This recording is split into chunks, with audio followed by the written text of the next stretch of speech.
ሰበር ዜና በዚህ ሰዓት የተሰሙ ዋና ዋና ዜናዎች።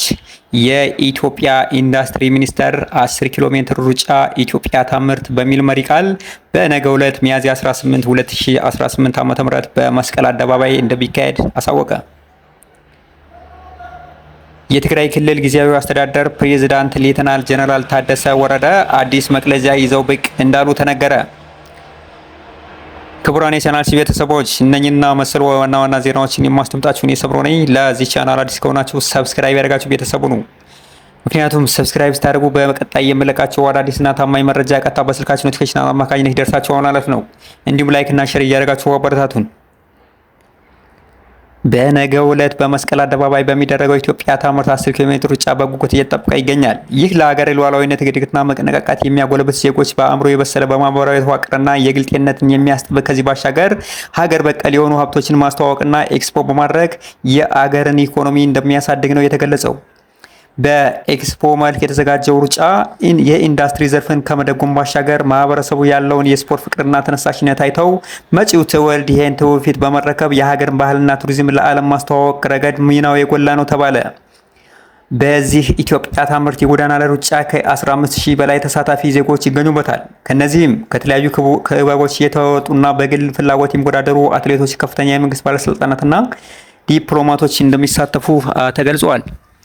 በዚህ ውድድር ስፖርት ሚኒስቴር ባዘጋጀው ኤክስፖ መሰረት በሁለቱም ጾታዎች አንደኛ ለሚወጣ 550 ሺህ ብር፣ ሁለተኛ ለሚወጣ 300 ሺህ ብር፣ ሶስተኛ ለሚወጣ ደግሞ 200 ሺህ ብር የማበረታቻ ሽልማት እንደሚሰጣቸው ኢትዮጵያ ታምርት ኤክስፖ አስቀድሞ አሳውቋል። በሌላ ዜና የትግራይ ክልል ጊዜያዊ አስተዳደር ፕሬዝዳንት ሌተናል ጀነራል ታደሰ ወረደ ነባር ካቢኔያቸውን ሰብስበው አዳዲስ አጀንዳዎችን እየሰራጩ ይገኛሉ። ትግራይ ክልል በአሁኑ ሰዓት ያለው አመራር ካቢኔ በህወሓት ዘመን የነበረና በዶክተር ደብረጽዮን ገብረ እግዚአብሔር ይመራ የነበር ካቢኔ እንደሆነ ነው የተገለጸው። አሁን ያለው ፕሬዝዳንት ከክልል እስከ ወረዳ ቀበሌ ድረስ ለሁለተኛ ጊዜ የካቢኔ ስብሰባ ያደረጉት በነበረው የህወሓት ካቢኔ ሲሆን እስከ አሁን አዲስ ካቢኔ ይመረጥ አይመረጥ የሚል አስተያየት እንዳላሳወቁ ነው መገናኛ ብዙሃን መግለጫ የሰጠው። ይህ በእንዲህ እንዳለ የህወሓት ባለስልጣናትና ከፍተኛ አመራሮች ግን የጄኔራሉን ሀሳብና ወሬ በመተው የራሳቸውን ያቋቋሙትን ድርጅት በአክሱም ከተማ እያካሄዱና ነባሩ መንግስታችን ይመለስ በሚል መሪ ቃል ህዝቡን አጀንዳ ተቀብሎ እንዲያስፈጽም እንዲሁም ደግሞ ለጊዜያዊ አስተዳደሩ አንዳች የደጋፊነት ስሜት እንዳያንጸባርቁ በስብሰባው አሳስበዋል። እነኚህ ራሳቸውን በማጠናከርና ከቀበሌ እስከ ዞን ያለውን ህዝብ በማሳመን የራሳቸውን መንግስት የመመስረት ዓላማ ይዘው የሚንቀሳቀሱ የቀድሞ የህወሓት ካድሬዎችና አመራሮች አሁን ያለውን ህወሓት ያልወከለ መንግስት አንቀበልም በማለት ስራቸውን በጋድ እያሳወቁና ህዝቡን ለአመፅ እንዲነሳ በፈለጉት መንግስት መመረት እንዳለባቸው ጭምር ጥያቄ እያቀረቡ ይገኛሉ።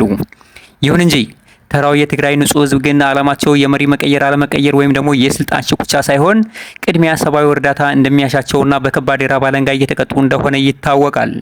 ከውጭም ከሀገር ውስጥም ዜጎች ያሰባሰቡትን የገንዘብና መሰል ቁሳቁሶች ከማድረስ ቢሞክሩም ከዛ ያሉ የህወሓት እርሾዎች ለፖለቲካ አጀንዳ መጠቀሚያ በማድረግ ዜጎቻችን በሰላምና በተረጋጋ ኢኮኖሚክስ ነው የሚኖሩ እርዳታ ያስፈልጋቸውን በማለት በበጎ አድራጎት መልክ የተሰበሰበው ገንዘብ ለህወሓት ካድሬዎች ፍጆታ እንደሚውል ከቦታው ያገኘነው መረጃ አሳውቆናል። ፕሮግራም ቤተሰቦች እነኚህ ዋና ዋናና ዝርዝር መረጃ ወደ እናንተ እያደረስኩ የሚገኘውን የሰምሮ ነኝ። ላይክ፣ ሼር፣ ሰብስክራይብ ያደርጋችሁ በቀጣይ አዳዲስና ታማኝ መረጃ እስክንገናኝ መልካም ተመኘው።